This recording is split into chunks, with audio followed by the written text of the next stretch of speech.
Hi there and welcome back. You're with Terry from Bonsai Tree. Today I'm going to be doing some structural work on this Trident or Chinese maple, which I field grew and then removed from the ground about 2 seasons ago. I performed a number of thread grafts in the preceding season and I'll be checking on their progress today.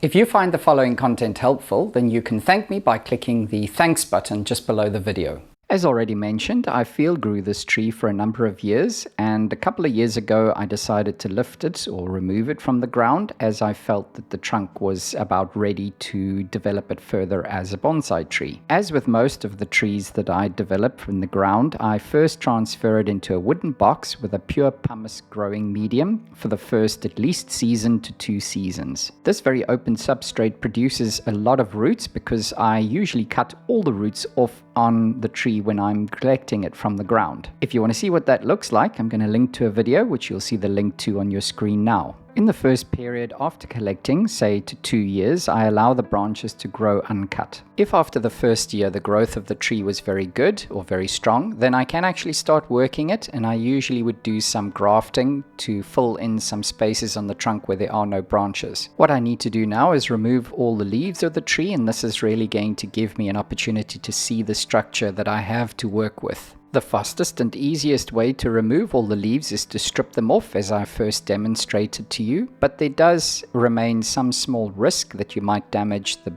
dormant buds at the base of the leaf. Alternatively, you can use a defoliation shears, which obviously is going to take a little bit longer, but it does ensure that the buds remain intact. If you want to work very methodically, the best is to start at the top of the tree in the apex and then work to the bottom of the tree. And in this way, you are left with a tree that is cleaned and leaves do not need to be brushed off.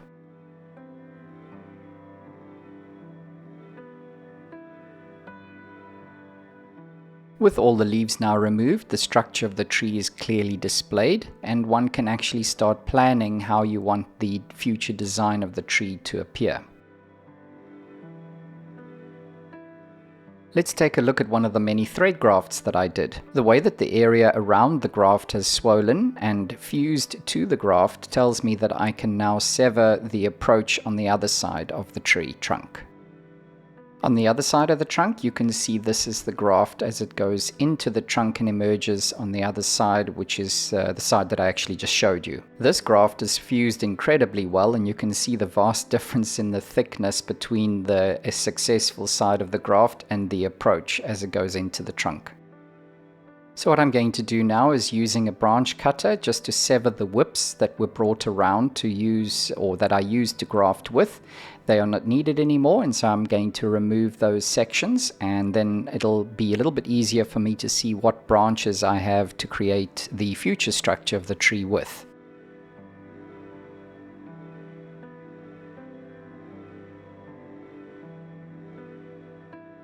While going through the tree, I'm also reducing the length of the structural portions that have now gained sufficient girth at the base of the branch to make a logical or aesthetically pleasing transition between the trunk and this primary structural portion. Something to take notice of, and when reducing the length of the branches, is the distance between the internodes. So this is the distance or the growth section between 2 sets of dormant buds. The more vigorous the branch was when it grew, the longer the distance between the internodes, or therefore the internodal distance, will be. At this point in the ramification of the tree, the internodal distances can be a little bit longer than they would be where the tree gets to the peripheral or to the outline, because there you need the internodes to be extremely close, as this will give you the ability to have many shoots. However, if at this time you feel that the internode is too long, then it's better to cut the branch off and restart it. Many years of building a branch can be wasted simply because the internode is too long at the beginning,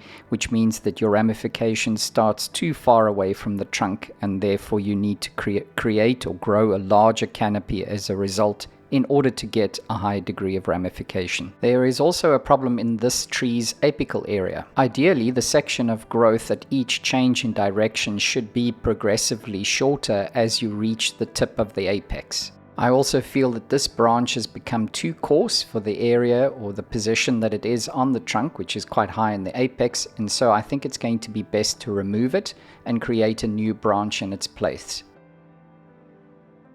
To promote the healing of such cuts, it's best to clean up the cut or make the edges of the cut very crisp, and to do that you can use a very sharp grafting knife or an anti-cutter or blade of sorts. Always make sure that you have absolute control over the blade, otherwise it's so easy to cut yourself and sometimes it can be a really nasty cut.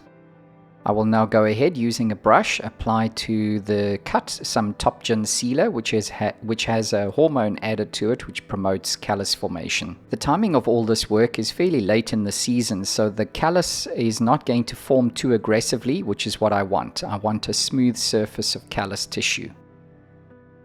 There's also a number of other scars that I want to treat that were sustained perhaps either while it was still being field grown or otherwise immediately afterwards, and these wounds haven't entirely sealed or closed over yet, so a little bit of stimulation of the cambium is required and then those will heal over. Useful tools for this work is going to be a blade or of some sorts, a grafting knife or an anti-cutter, but I also find that the Kikawa gin tool is also invaluable. It really gives you the ability to get into little corners a lot easier. And what you're looking to do is really just to remove the bark to expose the green cambium below, and then you're going to seal that, and that encourages the wound to heal over. I've left this fairly heavy branch that is emerging pretty much from the front of the trunk on the tree and did not remove it because I wasn't sure exactly where the front of the tree was going to be. But in the end I decided to remove it because this branch is essentially going to be growing directly towards the viewer, as this is the chosen front. And that branch will then obscure your eyes from moving or traveling up along the trunk and into the canopy. I'm using a root cutter to do the bulk of the work, and then a blade once more to clean up or crisp the edges of the cut. It might interest you to know that I do not make my cuts or wounds like this carved in a concave sort of fashion. In other words, that the callus will then, as it heals over, become uniform or smooth to the surrounding tissue. I will usually remove or reduce the material so that the stub is either flush with the surrounding tissue or just slightly proud of it. This next wound, which is up in the apical area, has largely healed over, but there is a little bit of healing still to do, and so just like the others, I'm going to activate the edge of the cambium, and then in its place I'm going to fill it up with some putty. I've decided this branch, which is way up in the apex, is a little bit too coarse, and it's going to compete with the apex, and so I'm rather going to remove it. I'm now going to apply some aluminium wire to the branches because it's very important to give these branches some movement at this point in time.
it's always a good idea to go through the tree and seal all the cut ends. If you found that content helpful and you'd like to thank me for it, please do so now by clicking the thanks button just below the video.